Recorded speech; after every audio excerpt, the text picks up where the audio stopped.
Hello, good evening and welcome. This is a David Frost. Brilliant. My name's Les Wigglesworth. I've lived in this village that we're in now for 56 years. And I worked at the colliery for 24 of those 56 years. A lifelong socialist, trade unionist. Leading up to the dispute, as an active member of the Labour Party, I realised that Thatcher were not going to be defeated again by trade unions, or she didn't want to be.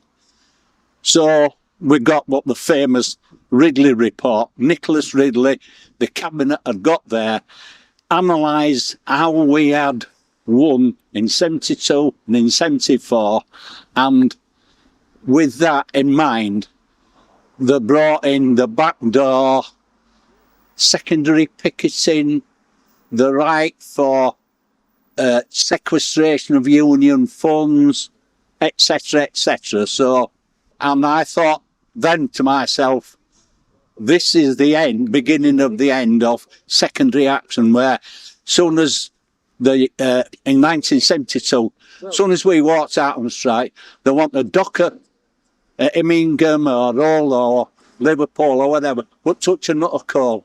They want a train driver that would touch it. So we had the backing. And it were the same at the power stations, they wouldn't touch coal. So that comes through the secondary action. And of course we had the famous 3-day weeks where they were cutting electricity. So my way of thinking, she thought that'll never going to happen again. Now, a precursor to that was she went for, not a soft target, but I think she went for the steelworkers, and that was a tester. And unfortunately, I thought some of the steelworkers union capitulated. It was a precursor to the miners' strike. 1970, when I left I started off in engineering and a little bit in the building industry. And because I was an active trade unionist, you were an easy target for getting the sack, having a blacklist against you. I mean, Economic League used to draw up a list of active trade unions. They used to investigate, and your name went on it. Now, if you went for the job in engineering, there would be a report from the West Yorkshire, West Riding Engineering Employers Federation. They used them to, this guy, no, we're not having him. Is a militant trade unionist. And when did you become an activist? When I was about 21. I was the youngest shop steward. I was a shop steward at 21, as soon as I finished my apprenticeship. So you spent already, by the time 1984 came around, you'd already spent 14 years as an activist, trade unionist. Yeah, and I crossed paths with people. People say, no, after Scargill want a communist. Well, maybe he wasn't. But he used to stand at side of me on Barnsley Market and sell challenge for Young Communist League. You know, so we were all radical lefts, you know. And So March 84 comes along. Industrial action takes place. Do you think it was going to go on as long as it did? Knowing what you knew? I did. I did, and I got. We had a general meeting on the Saturday morning. We came out on Friday up at Preston Club, and people there thought we were going to be out for 2 or 3 weeks. Our pit at that time were like we had what I call industrial gypsies. They'd put their hands up and close their own pits. So trying to get to El Dorado, which was Selby. They saw a better life in Selby. So there were an opposition to the strike with these Oh, we lost our jobs. But I said at the meeting, you're in Last Chance Hotel. This is going to be a long, bitter strike, in my opinion. And it's one that we really can't afford to lose, because as a trade union, we could be finished, and as a mining industry, we could be finished. And then you get people shouting, well, we haven't had a proper vote and a ballot. And now, a lot of people said that's where Scargill slipped up. We should have had a ballot, a national ballot. I don't agree with that. We'd already had a ballot, and that ballot said if a colliery were going to be closed on economic ground, we would take industrial action. That was already voted on. And why have a national one when you'd got the Daily Mail, the Daily Express, the Sun, and all this kind of right-wing press that were already getting at the NUM? We wouldn't have won that ballot. We wouldn't have won it. And I wouldn't have wanted one because of that reason, outside interference. So, yeah, that set it up for us, really. So, when you look back, Les, in that last 40 years, how would you say that the 84-85 strike has affected your life? Well, one thing that did, I thought that came out of the 84-85 strike, I made a lot of lifelong friends.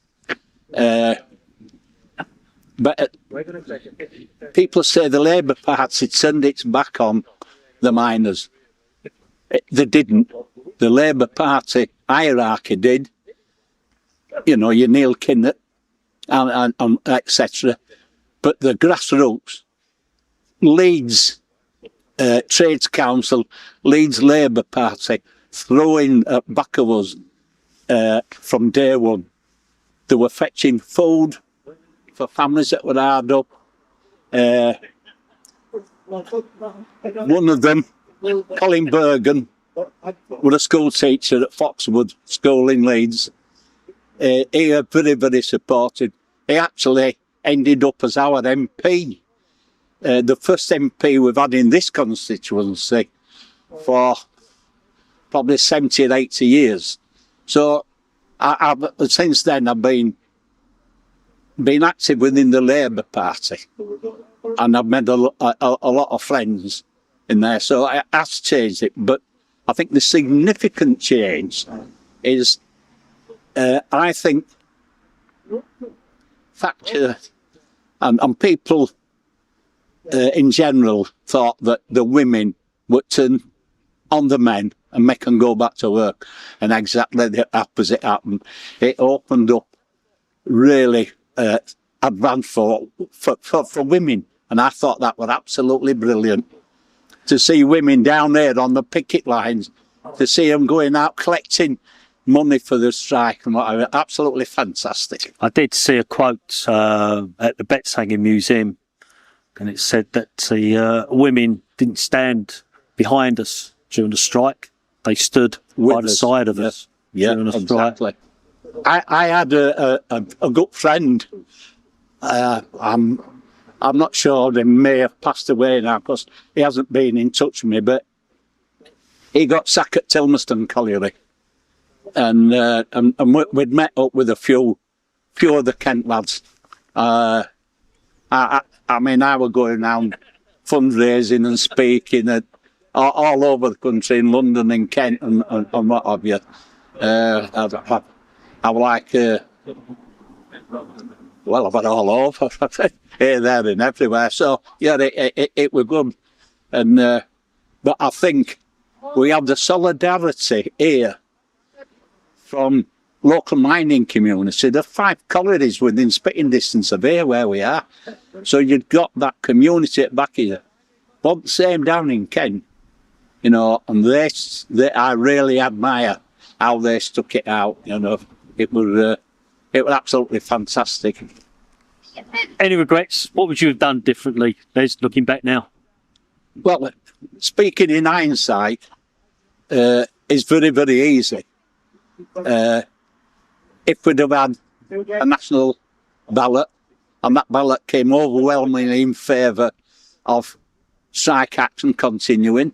It wouldn't have made any difference whatsoever. So, no, I think we set our stall out, and there were no way back as such. We could have capitulated. But we didn't, and that's the main thing. Well, it seems to me, obviously, the next questions are going to ask: are you proud of the legacy that you actually left behind? And I think we all know the answer to that. Liz. Yes, I'm proud. I mean, like John, an Orgreave veteran, arrested at Orgreave, arrested, and just behind you there is where the pit gates were, and I got arrested one morning up the village, but brought down here and paraded in front of my colleagues, my workmates, paraded in front of them, and they had a gate, and they handcuffed me, put my hands through, so I was handcuffed to the pit gates, you know, and that was to humiliate me. It didn't, it made me an hero, you know, so it's I thought, yeah, but I mean, I was arrested here, and seriously, in court, it was absolutely laughable how they couldn't tell a good lie, couldn't the police, without being exposing themselves. And I saw senior police officers putting their head in their hands thinking, what are they saying, what are they doing? And arrested him in Nottinghamshire, where the chief constable came out and made comments on a Sunday programme, and said that they were going to come down with the full force of the law. It really went over the top, which meant that in Nottingham, Crown Court, we weren't going to get a fair trial because I'd already been on. And we'd got a good solicitor in Michael Mansfield, and we were sat there, and they were giving their evidence, and we were looking at photographs that we'd got were conflicted with what they were saying. So it was a 6-week trial to commit us to Crown Court. 2 days into the Crown Court, it capitulated. Well, we were charged with unlawful assembly, and but the prosecution then just closed the button. But it was nice to have somebody like Michael Mansfield absolutely tore them to ribbons, you know, which would give me a bit of heart to see that happening. Really memorable. What they didn't understand, they thought if they picked off branch officials and activists and took them, arrested them and kept them off the picket line, that it would crumble. They couldn't have been further from the truth. So when the chair of the West Yorkshire Police came, he'd had a talk to the Assistant Chief Constable, who duly gave him a lift in his Jaguar, and everything went well. So they were quite happy at that there were no police brutality and no... sometimes they said we had to get a little bit naughty and shout at people because it made it... It sort of calmed it down. So a few weeks after, they invited him to come with the MP, Durrick Fatchett, and walk with us. So they walked down, like I say, loads of police vans all waiting there. As soon as we started coming in, up with the police come, van after van after van, made the police cordon. They were at the other side of the police cordon with us, and it started getting nasty. And they sent the horses in, and Durrick Fatchett says, "I am an MP, and you know, we're telling him who he was. Don't give a toss. Fuck off. Get out of the way." And shoving him with an horse, and it was exactly the same. And they realised then that I was telling the truth, and they were nasty, really nasty. But they were targeting activists like John and Denham. They're targeting them for arrest. You know, they were pushed and shoved and jostled, and they had an habit of police. When they did push them, the wives went up there, of hitting them with truncheons and punching. You know, we haven't got any weapons or anything like that to fight back with or protect ourselves. So they saw that then and realised that they had put on a show. And I think they had egg on their face, really. You know. Any repercussions after that? Yes. 2 weeks later, I'm walking out of my street, police van's there. Get out of the van, where you going? Where I've been going for the last few weeks. Have a day off, go back home, as you're going to be arrested. On what charge? Obstruction. I'm not obstructing, and I'm walking down the village I live in. Right, if you don't turn around and go back home, I'm going to arrest you. So they arrested me, brought me down in the van, and that's when they handcuffed me to the pit gates then, to show this is what'll happen. And then the threat was taken to Wetherby Magistrates Court, where the police said on numerous occasions missiles, bricks, bottles have been thrown at the police, have been thrown at the working miners, and whenever this happened, one person was at the forefront, and it was me. So they said they wanted to remand me in custody, and my solicitors objected. So what they did was give me bail conditions. The bail conditions were I couldn't go out of the house till after 9 o'clock at morning, and I had to be back in at 7 o'clock on the night. That were October time. It never went to court while mid-January. It kept getting put off and put off, but it kept renewing the bail conditions. So I wasn't allowed down there. Wasn't allowed to come down, picketing, and when it went to court then, it collapsed. It collapsed again because they couldn't tell lies properly, and they even exposed themselves. I.e., that they were comparing notes, sat outside the courtroom when I was sat with my solicitor, and I said, "Is that legal?" He said, "Oh, yeah. They're quite entitled to do that." First question he asked him, "Have you been comparing notes for your colleague?" "No." Which they had done, and we'd witnessed it. The second policeman come on. "Have you been comparing notes?" "Oh, yes, we always do that." So somebody's lying, and I say that back of the court then I could see the police inspector, aptly named Alman, rolling his eyes thinking with.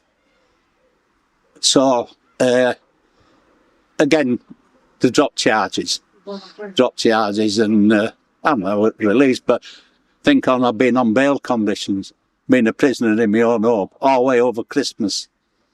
You know, I couldn't go out to the pub, couldn't go out anywhere after 7 o'clock on the night. Les, you said earlier when you became an activist at the age of 20, you're now a young 80-something. If you could have a conversation with that 20-year-old young man, what would you say to him? Carry on as you were. Carry on as you were. Do not take a backward step. You're a trade unionist, not a member of a trade union. You're a trade unionist and a socialist. Stick to those principles and don't ever waver them.